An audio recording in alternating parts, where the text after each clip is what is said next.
for tonight, Brother Carl Eleazar. Hey guys, good evening. Can I hear a big good evening? One more, mas malakas pa, one more. Ayan, so salamat. So again, it's as always, it's a privilege to be back here. Thank you, Gino and team, for having me over here. So just trying to fill the crowd this evening. And I'm burdened to ask this question. Every time, some of you know, there will always be a special place in my heart, the Singles Ministry. Who among you here are coming to this gathering physically tired? Sige, pwede na magtaas kamay. Pero kung gusto nyo mag-me, pwede naman. Okay. So marami, quite a few. Okay, so why am I asking that? It's just, again, this is something that I know I'm quite burdened to ask because I just wanted to appreciate each and every one of you for making the time to be here. Can you give yourself a clap offering, of course? By God's grace, you have the privilege to be here. Not everyone could actually carve out the time from their busy schedule to be having these kinds of fellowship. And so we praise God for each and every one of you. And as always, it's a blessing, it's a privilege to be ministering to you guys. And as I am just checking, I think the past 2 weeks, our brother Gino kicked this series off together with came right after last week lang, si Pastor Ikoy. So naalala nyo pa ba yung series na pinag-uusapan? Can you read what's on the screen? That's Blueprint for Leadership, building a faithful generation of leaders. So the first one, if I'm not mistaken, we learned how it is to go about that discipleship that would talk about the missional.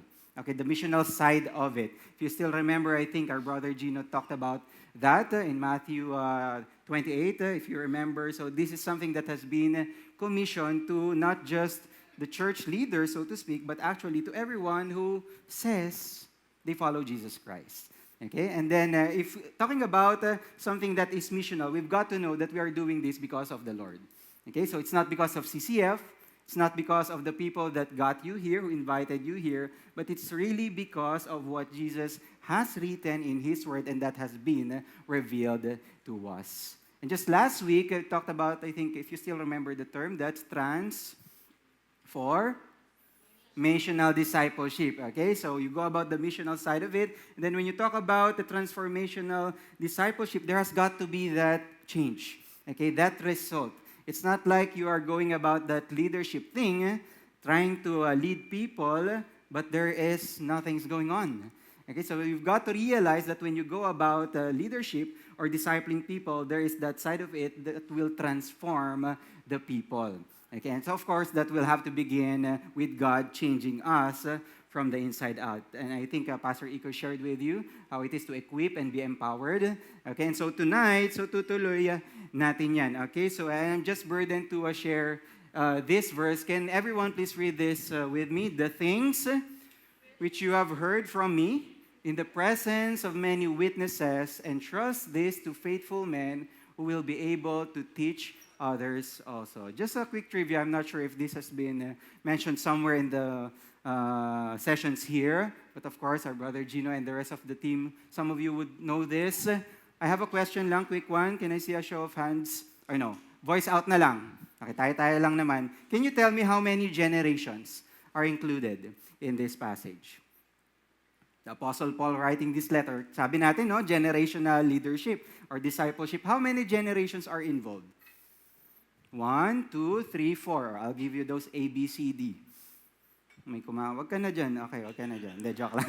Tama yung kamay mo. But how many? Masabi doon. Sino ang sasabi 3? Anyone? Okay, wait ko matapos magbilang si Rach. And then, biro lang. Okay, so who says 4? Doon lang sa likod. Okay, thank you, JB. So why? Why 4? Okay, so this is what we call the generational pattern or the blueprint per se. Because here, who is the writer of this letter? Okay, so Paul. So there's that me. Okay, so nagsusulat siya dyan, and then sino-sinulatan niya? He wrote the letter to? No, ito munang you. Sino-sinulatan niya doon?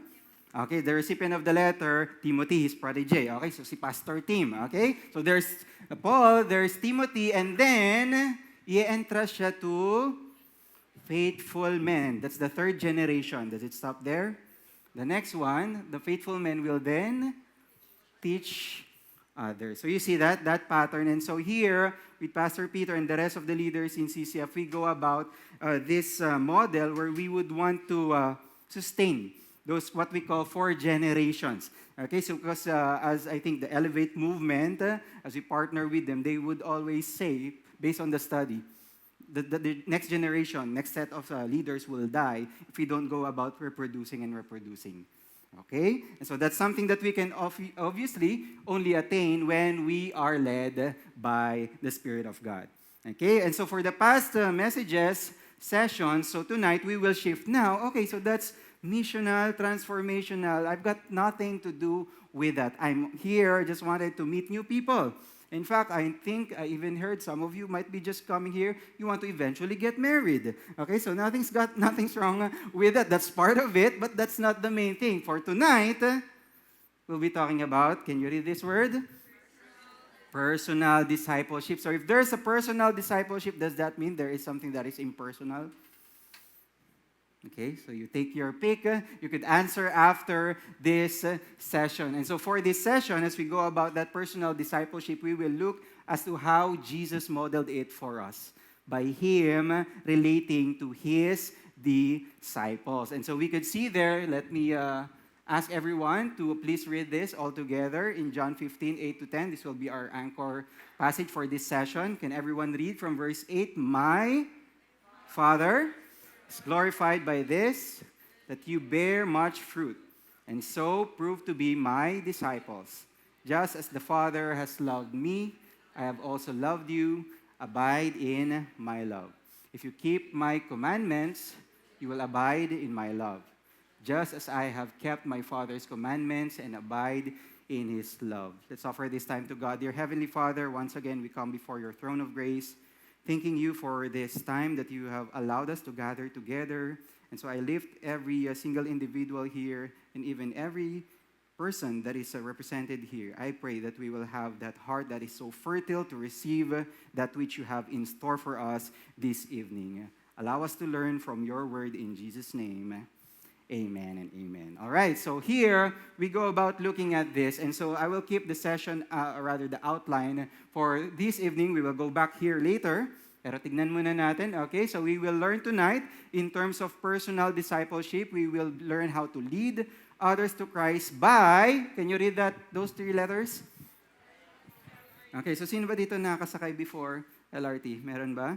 Or like me na naligaw, saan ba ako magbabayad or saan sasakay? Before, can everyone say LRT? LRT. Okay, so that's for easy retention. We're going to learn tonight how to lead others to Christ first by, can you say the word?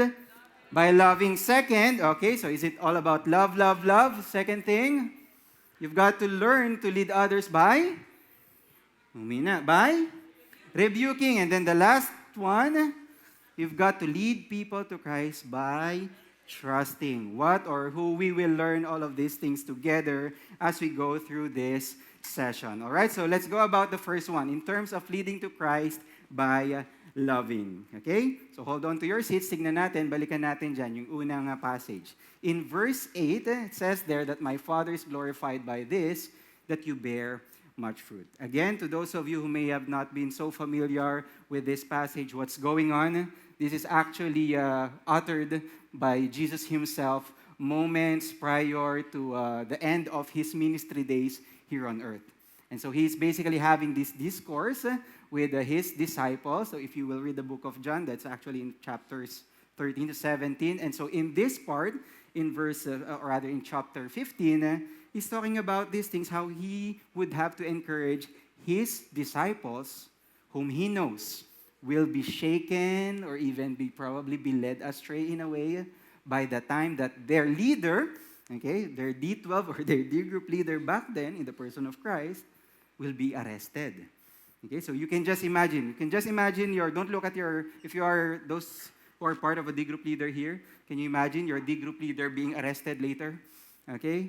Huwag niyo natignan, okay, baka kung ano mangyari dyan. But on a serious note, that's what's going on. And yes, I myself would say that's something that we could barely try to imagine or even relate, because that's not happening for the most of the Christians that we know. Okay, and so that's why here, when we talk about that being glorified, okay, so by what we do, it says there in the latter part that caught my attention as I was studying this. We've got to do something. What's the P word? Letter P. Prove. Do you like proving things? Meron ba dito? Merong yes, merong iba. Sinabi mo na ngang mahal mo, ayaw pa maniwala. Okay, so parang you've got to prove it. Okay, in general, your parents or your siblings, diba? So you're saying that here as individuals, we've got to do something. We've got to prove. You've got to prove that you are my disciples. Okay, so imagine if Jesus is actually talking to you, you're not just attending big. You're attending even the Sunday services of CCF or even doing your own personal thing. That's actually the fruit that we ought to bear.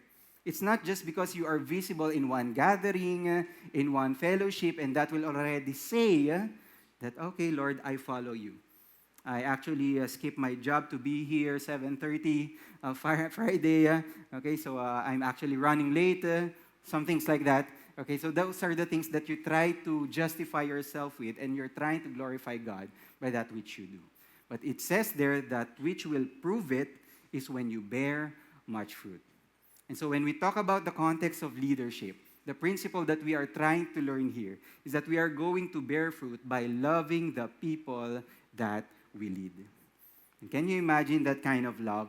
This is the blueprint that I would want to share here. I'll be sharing 3 blueprints for tonight. Is that take note of this first. That the leader's effectiveness is grounded on his loving relationship with Christ. Do you agree with this?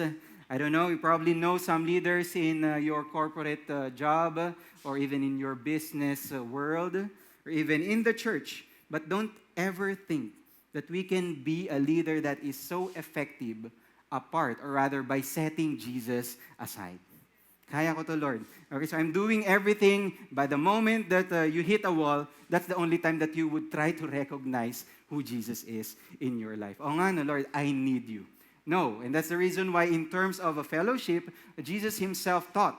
If we will go back 2 chapters from that passage, there is this new commandment that Jesus gave the disciples that they are to love one another. Who's the model? Even as I have loved you. So Jesus is the model. He's the perfect example. As how Jesus loved them, they ought to love one another. Okay, so that's really the challenge there. And that's why it's a new that is not really new at all, because even in the Old Testament times, they have already been told to love one another, to love God. But here what's new is because when Jesus coming in the form of man, ministering to the people on earth, sinet niya yung standard, sobrang taas. Okay, so you love your friend in this manner, you love your siblings in this manner. Now I'm telling you, this is how you should love them, the way that I love you.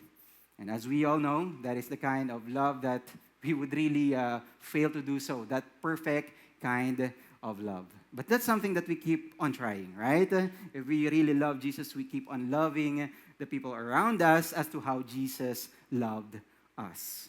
And so that will be that which will tell the world that we are actually disciples. It's not because you are enlisted under Gino's D group or under Nate's or under Sheda's D group.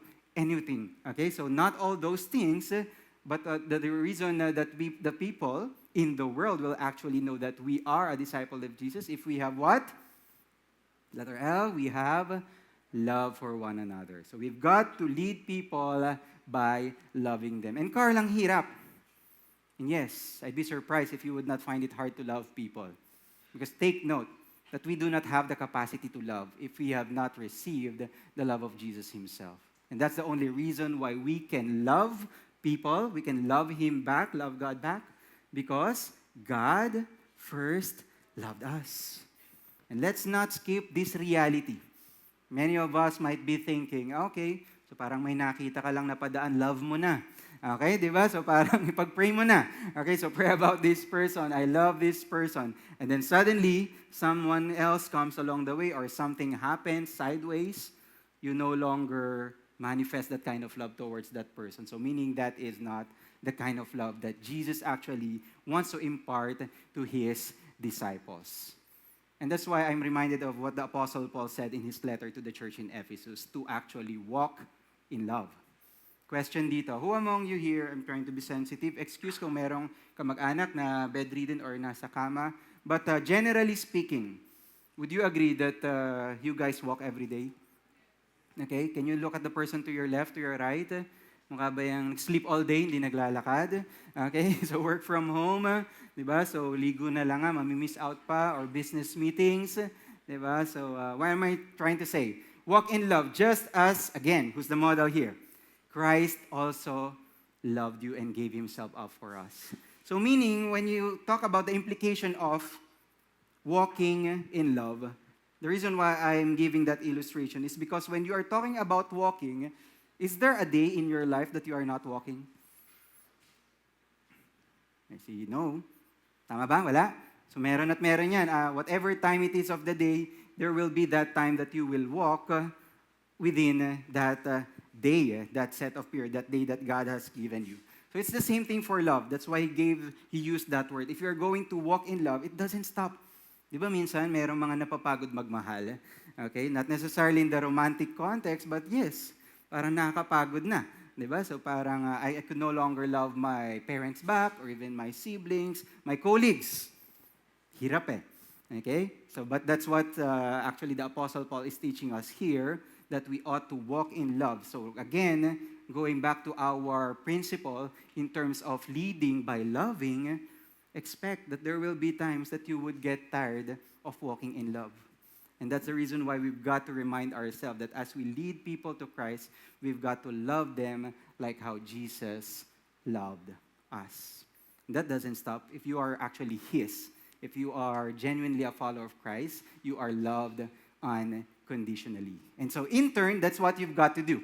Okay, so you've got to learn how to demonstrate Christ's love by investing in others. You encourage them to know more about God. Yun yung love mo eh. Okay, it's not just time per se, that you will invest in time meeting them over a cup of coffee, diba? So, or in restaurants, you're having snacks, chit-chat, catching up with one another, accountability talks. That's one thing. But you've got to love them by leading them to eventually know more about God. And do you know this account? Can anyone give a good guess? What account is this in the New Testament, in the Bible?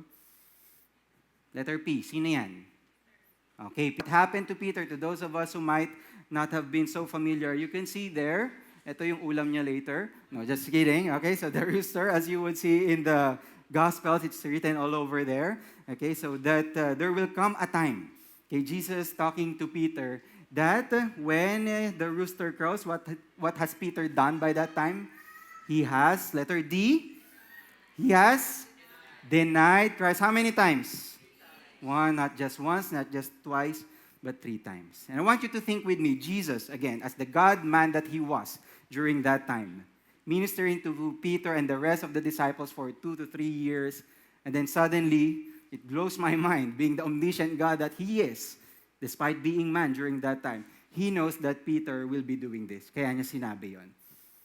And I don't know about you. If you are discipling someone whom you know will deny you at some point, will you still keep meeting him one-on-one?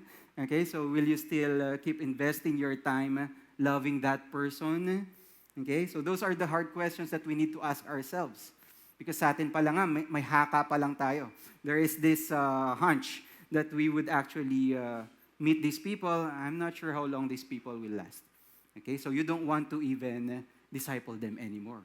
And you, in turn, those of us who are currently not yet leading but having that desire, we've got to prepare ourselves with these kinds of situations. Okay, hirap, no? And that's the reason why. Well, if it were not so, those of you, if you would fast forward that story, when Jesus resurrected from the grave, He even appointed Peter to be the so-called starter or leader of the church. Okay, that Jesus Himself is the head. Okay, but if it were not so, then wala, natanggal ka na. Palit ulit tayo. Palitan si Judas, palitan naman ngayon si Peter. No, that's not what Jesus did. All right? So that's a reminder for us as to how we would lead people by loving them. It comes at a cost. And that's why I like how this was said by someone, I forgot who, but love is not just a feeling. Okay? Obviously, many of you would say that. But it doesn't end there. It is actually a commitment to seek the best for the other person, even at personal cost. A very quick one. In my years of ministering to people, I remember when I would struggle talking about this at a personal cost. I remember when I was still working in Mandaluyong, living in Las Piñas, I was driving my way back home to meet with someone one-on-one. And cut long story short, along Magallanes, if may imagine you with me, from Mandaluyong, I drove down to Magallanes, looking forward, prepared to meet to that person who needs counsel during that time, to meet him in a coffee shop. Cut long story short, Magallanes, I receive a text, Carl, sorry, di na ako makapunta. I cannot come anymore. And not to mention, I actually went under time in the office. Because I really wanted, during that time, he was struggling with something, and he's a volunteer who struggled with so much, so I had to invest my time, again, just by God's grace. And guess what? I struggled with it, and the reason why I'm sharing this with you is because there will be times that you would get tired. And during that time, I remember, I literally made an SOS. Tinawagan ko yung discipler ko din because I needed to be encouraged because I got so frustrated. Because marami nang nag-pile up prior to that. And that here, even though there's a possibility that I know he might not appear, I still went my way there out of love for him, and then boom, the worst thing that I know would happen. So I don't remember if I still went to the coffee shop or I went back home. But the thing is, there will be times that you would struggle by loving people, and even as you lead them. Okay? So that's the first thing that we're learning here. We've got to lead others to Christ by loving them. Can you tell the person next to you, love? Okay, kung male to female, baka iba yung maging dating. Okay, so that's what I call my wife. Okay, nasaan na? Okay, so here. So we're talking about leading others to Christ by loving. And so part of loving, to many people, this is what we would really want to have. Okay, so is it all fun? Laughter? Okay, so I love my group. I love my church mates. I love the people around me. I love my family. I love my colleagues. I love everyone. They're so loving. But did you know? And many people would actually try to put this on the side. Part of loving people is actually by leading them by rebuking them. Can you say the word rebuke? Okay, so this is not an everyday word that we actually use, but this is something that would level up correction, okay, a level higher. Because when you talk about rebuking, you're trying to correct someone with a redemptive purpose. You just don't point out the flaw, what went wrong, but you're trying to do that which is right in the eyes of God, and that is to admonish the brother or the sister by correcting their ways because of a sinful act. And we will see that in a short while. Tignan muna natin. So how does it relate in the account of John 15? So here, Jesus saying, just as the Father has loved me. Okay, so again, there is that model how God the Father loves the Son. So God the Son, Jesus, loved the disciples. So I hope this is something that we actually try to embody. Okay, so Jesus, or God, loves Jesus, the Son, and then He loves us, and so we are now to, what's the A word there? Abide in my love. Okay, so what do we mean when we say abide? The word abide actually means, if you would study that word, it talks about something that you ought to stay or remain. Okay, so meaning you will not leave. Okay, so I love you, Jesus. And then suddenly, you read in the book of blah, blah, blah and all, you ought not to do this, you ought to forgive others, you ought to love people, you ought not to be drunk, blah, blah and all. Dami mong nakitang rebuke. Or things that actually pointed to your sinful ways. And so here you go about saying that you love Jesus, but now, parang ayoko na.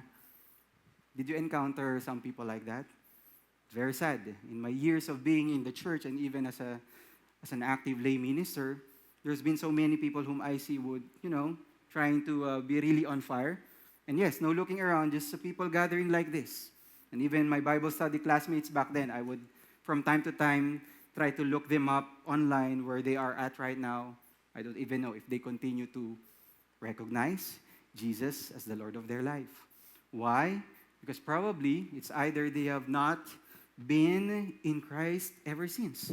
That's the reason why Jesus says there, abide in my love. There will be times that you would want to go away, that you would want to go astray, far from me, because this is not an easy journey. But I tell you, abide in my love. And that's the reason why in the leadership principle or discipleship context, we've got to take note of that blueprint. Okay, so that's part of it. If you're signing up for it, so to speak, a leader's responsibility would include rebuking those under his or her care when necessary.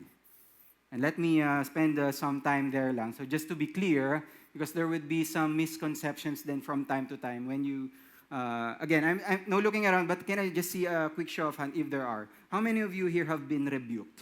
I would begin by raising my hand. Okay. A number of us. That's nice. Okay, so I'd love to see that. Why? Because if you actually have not been rebuked, it's either your current, with all due respect to the D group, my fellow D group leaders, it's either they are not wanting to rebuke the other person, or second, you're living a perfect life. Okay, so meaning walang ka-rebuke-rebuke sa buhay nyo. Okay, so you've got to manage that. Because the extremity here is that the first thing, I don't want to rebuke others. Okay, so you appointed me, Gino, Andy, as a D group leader. That's not my thing anymore. I just need to meet them weekly, di ba? Bible study, share ng ganito, and then even break out during big. That's how I try to disciple them. But you saw them doing something, you just let them be. That's the extreme part. You don't rebuke anyone because God is love. Wrong context, wrong theology. What's the other extreme? Okay, so everything that the D group member does is being pointed out by the discipler, so to speak. Okay, so meaning even if it's not a sin issue, just to be clear, because sometimes we go about the preferences, mixing it up, nire-rebuke mo, because you see something, bakit mo nililigawan si ganito? May iba naman ah. Diba? So parang ibang context na yun. Diba? So if it's something that is not clearly supported by the scripture, then that's not rebuke in and of itself. So what we're only trying to say here is that when you go about rebuking someone, it has got to be supported clearly by the Word of God. Kasi if we really believe in the Word of God, then that is where we point people to. And that's why in the Old Testament, if you would see this proverb, this is a very good proverb that would save many heartaches. Okay, so better is open rebuke than what? Love that is concealed. Okay, so love mo nga pero hindi mo masabi yung totoo. Okay, so meaning you let that person do his thing or her thing. Faithful are the wounds of a friend, but deceitful are the kisses of an enemy. You remember someone kissing Jesus? Is that out of love? By the time na pinagkanulo niya or he gave Jesus away. So that's the same thing here because when you talk about open rebuke, okay, so then love that is concealed. This is something that is done, sabi natin kanina, we lead people by loving them. And part of this, and the way that I would put this in words, I love you, brother, too much not to tell you this. Okay? So if I see, for example, I'll just use you there, Gino, nakatayo ka na and matangkad ka naman. So, no. But for example, if I saw him, probably sakto dumating si Andy, in some coffee shop, just giggling and having a fun time with a woman that does not look like Andy. Okay? So question, is that something that I would have to rebuke Gino for? Paano kung meeting or ministry? Again, so you may want to balance out your judgment at that time, pero nakita mo, sumakay kotse and nag-drive someplace else, nakaduda-duda. And that's the time where you come in, as a brother who loves a brother. Okay, so you would go about that conversation. It's not judgmental. Kasi kung masaktan yun, oo nga, no pare, bro, sorry, mali yun. Ito yung sinasabi here, that we are actually willing to wound. Okay, so huwag niyong kakarita naman yung kadi-group nyo. So we are willing to give a wound to a brother or a sister because that is much better than, quote-unquote, kisses. Masaya mo kanina, bro. Sino yung kasama mo? Parang ganyan. Okay, but you are not even trying to bring something to his attention. And then worse is that you saw him, for example, i-level up na natin para clear sa scripture. You saw him drunk. Okay, and that's something that is clearly against the Word of God. Not just drinking, you saw him drunk. Okay, napapaypay si Andy dito. Ano yan? Na-joke lang. May langaw ba? Okay. But here, going back here, di ba, we're talking about that. So we've got to realize that's why here in the context of personal relationships, we've got to make it clear. We've got to take our stand but still do it out of love. And that's why here in the context, again, ito naman, spiritual leadership. Part of being someday, to those of you who might not be doing it right now, a D group leader, or someone who would disciple people even outside the church context, you've got to be ready. It says there to preach the word, be ready in season, out of season. The words that was used synonymously, reprove, rebuke, meaning you've got to exhort even with great patience and instruction because you know the people under you or around you. There will be times that they would even try to justify their own way to get away with what the Scripture says. And I've learned, napapayas yung iba sa inyo, but yes, that's actually the painful part. When you know someone and worse is, we see ourselves in the mirror in the past. Ganyan tayo. Okay? And so we've got to be rebuked either by God Himself through the Word or even by other people. And so to those of you, maybe some of you are having thumbnails right now, I might do something for blank. I know he or she would always disrespect si tita, parang ganyan, parents niya. You're not doing anything. You're not calling her out. You're not bringing the sin to her attention. You've got to do it, as Paul encouraged the people in Galatia back then. You've got to do it in a spirit of gentleness. Okay? So if anyone is caught in a trespass, napatid. Okay? So nagkasala. So made something that is not pleasing to God, yung nakapansin doon, on the assumption that you are the one who is actually spiritual, the key word there is for you to restore. Restore that someone in a spirit of gentleness. It's not like rebuke and condemning, bro, what is it that you've done? Tagal mo na, ginagawa mo pa yan. Okay, so it's not something like that. So you've got to be on the lookout because you might be tempted as well. What is that person is actually doing? And so how then do we apply this relating to our case, okay, our context? Again, take note of that word, not just rebuke, but lovingly. Okay, lovingly rebuke others when necessary. Not all the time. Okay, so baka hindi mo gusto yung pormahan, ni-rebuke mo. That's not rebuke. Okay, so when necessary, so with the goal of, what's the word? Restoring them to Christ. You know her heart, his heart eh. Gusto naman sundin si Lord. Then nagkamali lang, so you've got to make that goal of restoring them to a closer walk with Christ. And that's why I remember, again, no showing of hands, to those of you who might be so much into not just politics, but other issues online. Okay, stuff that is so vocal or very, doesn't mind who is reading their post, but you would air out your opinions about what's going on in the Senate, what's going on in the country, what's going on around the globe. Okay, so I remember this story. One of the D group members one of the people that I ministered to in the past, I'll just make the long story short, the singles back then. Okay, so his D group mates, or even the big ministry that he is a part of, are already starting to stumble because of him always being on the news feed. He would always attack the government officials, so on and so forth, blah, blah, and all. But this someone is actually, I'm considering to be a Timothy. Okay, so to be an intern, that's why I've got to really do my part in lovingly approaching this person if that is something that he is actually led to do, if he has that belief. So fast forward, when I called his attention, he kind of felt bad, obviously, because there will be times, even though you do the most gentle thing, people will still be turned off at times. So it's up to you, it's between you and God, how you would do that. But fast forward to that, when that happened, it actually came to a point that I even had to coordinate. I'm thinking about his parents or his girlfriend back then, because I really need the support that he would need. Okay, so long story short, he eventually gave in to that loving rebuke and came back to his walk with the Lord. So that's the good part of it, but not always a guarantee.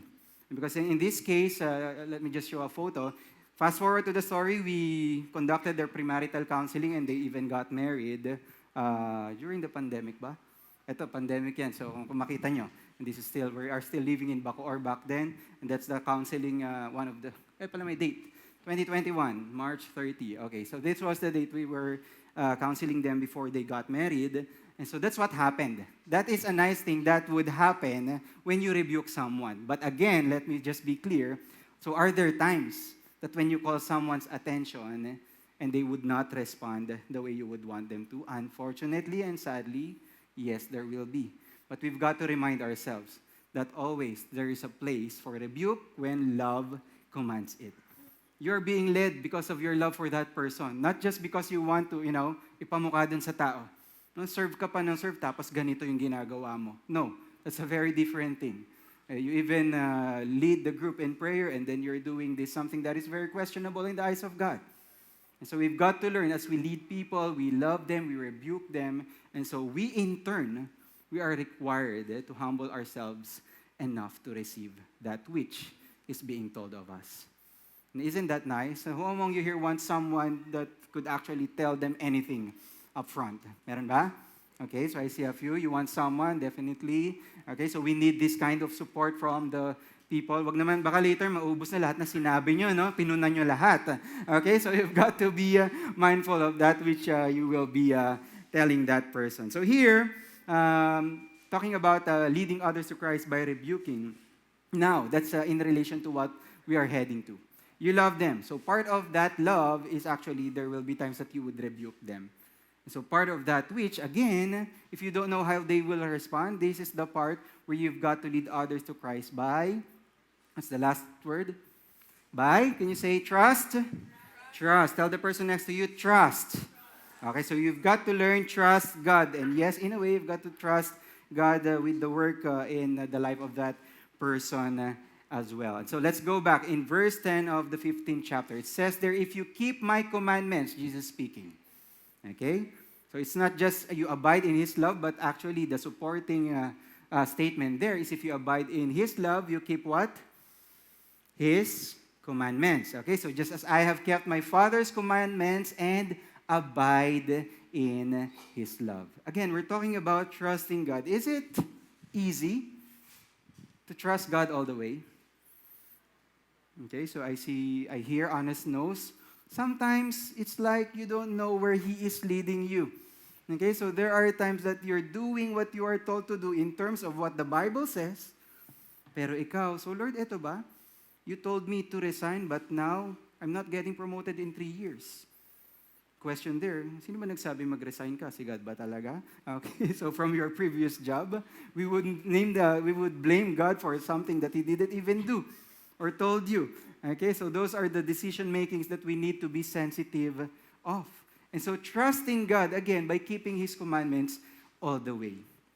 And I know I'm not probably the only one who would struggle by keeping the laws of the land. Okay, so meron ba dito? You are so excited to follow all the rules and regulations out there. Pagtawid, in terms of driving or whatever. Especially, speaking of the pandemic, I hear so many people, Christians, zoom in pa natin, CCFers, okay? Ang daming reklamo sa government during that time. Bakit bawal ganito? Bakit pwede na ganito? O ano ba? So parang walang mapagtugma. Okay? So any decision that is made by those in authority, we would question. And that's the same thing. When we lead people to Christ, we've got to trust that God is the one who is at work in them. We are but messengers. We are but instruments of grace. Okay, so yun dapat yung mindset natin dito. And so the blueprint that we're seeing here is that your confidence as a leader should be rooted in trusting the work of Jesus in His disciples. It's not because you attended this quote-unquote training. You've heard this session. You've read the Bible cover to cover. Okay? Or you've read the Bible cover and cover, Genesis and Revelation. Okay, so biro lang. So that's just to keep you awake. Okay, so Genesis to Revelation. Okay, so you're doing this thing, so that's not where, when that could actually support you. In fact, that's what we need to. That's why we need to know Him more and more. But your confidence at the end of the day, regardless of the techniques that you will do in trying to disciple someone, it is God who is at work in the life of that person. Okay? So clear sa atin dapat yun, and that's why here, I'm reminded of this passage. It might be quite common, but really, how much do we struggle with this? By trusting in the Lord with, can you read the word? With some, with a portion of your heart. With all your heart, and do not lean on your own understanding. Lord, I can't comprehend eh. Yeah, welcome to the club. You can't comprehend, but God, sagot ka niyan. Sagot ka ni Lord. Okay? So in all your ways, acknowledge Him. Why is it that you will only acknowledge Him when your ways are no longer the ways that you would want to happen? You're trying to do some of the many things that you want in life with God not in the picture. And so here, you're expecting Him to make your path straight, so you've got to, again, go back to that word, trust in the Lord. Trust in the Lord, that could go about so many things. Later, you could discuss more of this in your breakout discussions, but we've got to remind ourselves the reason why we commit our way to the Lord, trusting also in Him, because we have confidence in that which He will do. And let's just be mindful, not, Lord, I trust you by not talking to this person anymore. Okay, so hindi naman ganun. So you do your part, Okay, so those of you who are currently leading or discipling people, you do your part. And if you struggle with it, to those of you who are currently, a while ago, I saw a raise of hands who are currently members of a small group, you've got to learn that you've got to trust Jesus by the wisdom that He imparts to the leader that is placed above you. Okay, so this is actually a two-way channel. So it's not just, just one way. I'll do my best to disciple this person, to lead this individual to Christ.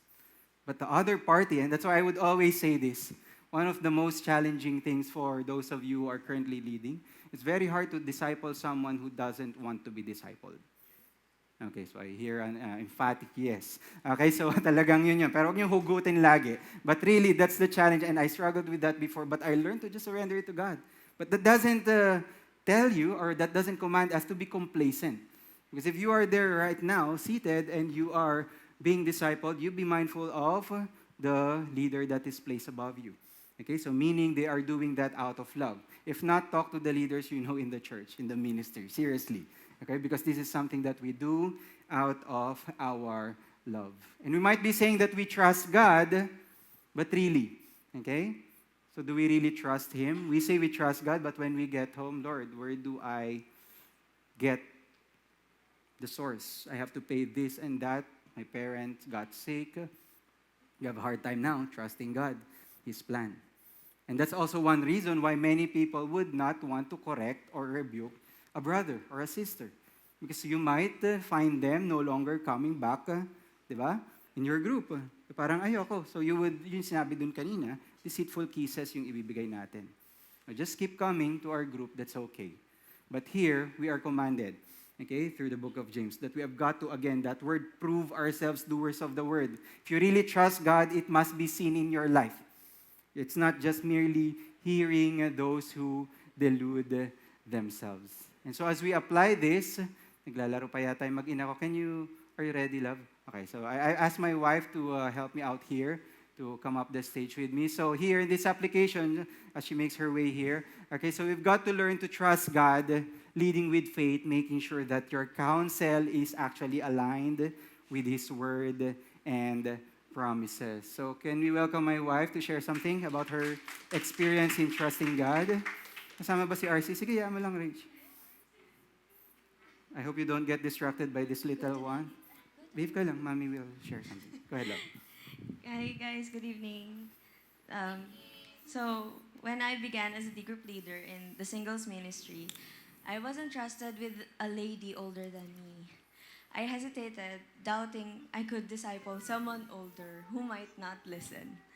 However, 1 Timothy 4:12 reminded me not to let anyone look down on me because of my age, but set an example for the believers in speech, love, faith, and purity. Trusting God to work in both of us, I welcomed her. So we connected well, but as I got to know her better over time, I discovered she held negative views of men and avoided them entirely, our brothers in Christ included. So, in short, she grew up as a man hater. She knew her thoughts and feelings were displeasing to God, so she wanted to change, but badly needed help. Our age gap became an obstacle. She resisted my guidance, reluctant to be mentored by someone younger. This was discouraging for me, but I just cried it out to God, surrendered her to Him, trusting Him that He's at work in her life. I just have to keep doing my part in praying for her, guiding her, and being there for her.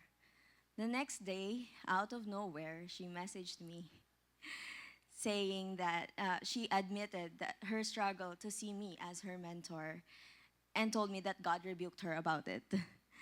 She said she kept looking for an older person to mentor her when in fact she wasn't submitting to the one God has already given her. From then on, she showed her trust in God by following my lead as I pointed her back to God's design for relationships and encouraged her to go out of her comfort zone. She slowly overcame her struggles and built pure friendships with brothers in Christ. In 2022, she got married to a godly man from the same ministry where she served, and she's now a joyful and submissive wife. Witnessing her transformation continues to amaze me. if I hadn't trusted God to work in her, I would have missed this incredible journey. So praise God. Love. Baby, okay na. Thank you, baby. Thanks, love. Go with my... All right, so I hope you are encouraged somewhat with that because really in leading people to Christ, that is something that you would need to be mindful of. When you talk about, ayan, tiny ng Andy. Ayan. So thank you, thank you. Again, thanks, love. So with that kasi, di ba, we are trying to learn that principle or that application per se in our life, that we actually trust God by leading with faith. If you are just going to try to lead some people by your own understanding, you're actually you're not confident of the counsel that you would give because it is not aligned with His word. And be careful of this. You might be giving false promises to the people around you. And I would hear this so many times, okay lang yan bro, God is at work, di kanya pababayaan. But that person that you are talking to is actually living in sin. What does the Bible speak about that? Okay, so you've got to balance what you tell the other person. And that's why I was reminded with this, that we've got to trust in God and do the right. And then, what's your part? You put your faith in Him and leave the outcome to Him. Say outcome. Outcome. Okay, so that's God's part. And so here we have learned that as a leader, you've got to make Jesus known. Okay, and to those of you who might have been being discipled right now and eventually will lead, you've got to have the faith in God by supporting your small group or your D group leader. Okay, so again, that's the way of a two-way channel. In the case of the story of my wife, Jean, as you have heard, if she would have trusted her own understanding, then that wouldn't have come a long way. That kind of relationship that they are able to preserve to this day. Okay, so that's just one of the many stories that we can be encouraged with. And so we've got to learn to lead others to Christ by trusting Him. Okay, so because who is at work in the life of these people? It is God Himself. All right, so here, leading others to Christ. Naalala niyo pa? Okay, so simple outline. LRT, can you say LRT? LRT, one more time. LRT. Say, love, rebuke, trust. Love, rebuke, trust. Okay, so that's just to get to your easy remembrance. Because I remember here, as we recap or summarize this session tonight, I wanted to ask you. You might be thinking, again, in terms of the context of leadership, but you yourself, if you're going to ask the person in the mirror, how is your love for God? We say that leading people by loving them is something that would be essential to personal discipleship. But are you, first and foremost, a recipient of that love from God already? And maybe you are someone who say you love God, but you are not willing to be rebuked by His word. You're not willing. You say you love God, but when you read something in the scripture, you actually struggle with it, and you even try to skip some of the passages that you would read that would go about or against your lifestyle. And so maybe that is because you don't trust Jesus at all. You just say you do, but it doesn't support your walk. And that's why as I bring you back to this photo, again, what do you see on the screen? Pwede na ba ito kainin? Okay, hinog na ba yan? Okay. That vine, that branches. Okay, so we all know, if you're going to read the entirety of that account in John 15, we are reminded there that Jesus is the true vine. And then those who say they follow Him, we are the, who? Branches. Jesus is the vine, God the Father is the vine dresser, and then we are the branches. And so as we try to lead people, so we've got to remember how we need to stay in the true vine Himself. Because apart from Him, we can do nothing. Apart from Jesus, we can do nothing. And so here you go about this Blueprint for Leadership series, and then you're trying to prepare yourself to eventually lead people either in the church or in your corporate job or anywhere. But really, you're just trying to do something in your own terms. You're trying to take Jesus out of the picture. You say you love Him, you abide in Him, but you leave Him, so to speak. You're doing things your way. And so let's be reminded that we cannot bear much fruit. This is the work of the Spirit in us. And because apart from Jesus, we can do nothing. So let me leave you with this as we close. Can I ask everyone to read this for me? That a true disciple listens to the voice of his master and follows him faithfully, whatever the cost may be. Can I hear an amen? Amen. So I hope that you have learned things tonight and you go about discussing later many more things in your breakout discussions. But again, just to remind all of us, as we have learned these things, be reminded of this, that if you say that you are here, you know Jesus, you want to follow him, you are someone who should be listening and be sensitive to his voice. Because you cannot expect yourself to lead other people to him if you yourself are not being led by God. Okay? So let us pray. Dear Heavenly Father, once again we come before your presence, acknowledging you in our midst tonight. And so we thank you for the richness of your word. We thank you for the lessons that were taught to us, that you have even pierced our hearts with. And so I pray for all the singles and the individuals here who have heard your message, that we will respond to it with love for you and even having that desire to love people in turn. And so I pray for, probably there are three groups, at least three groups of people here. The first group of people, they're not even sure if they are in you. So I pray that this will be a time that they will humble themselves to even ask later with their breakout group discussions what really is in store for us when we follow Jesus for the rest of our lives. I pray that you would be the one to just save them, oh God. Let the Holy Spirit speak to them with clarity, that they will realize rather their need of a Savior. That in turn, they will be a recipient of that love from you. That as they receive rebuke and correction from your word, they will learn to trust you. For the next group of people here, I know probably there are single group leaders here right now. And upon hearing the message, they even struggled with it because they probably have not been doing it your way. They have been appointed and privileged to do such a role.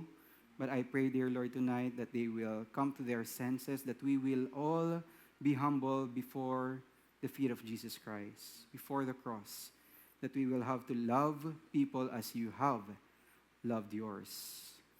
And so maybe the other group of people here, they're currently being discipled, but they don't even have that desire to eventually lead people to knowing you.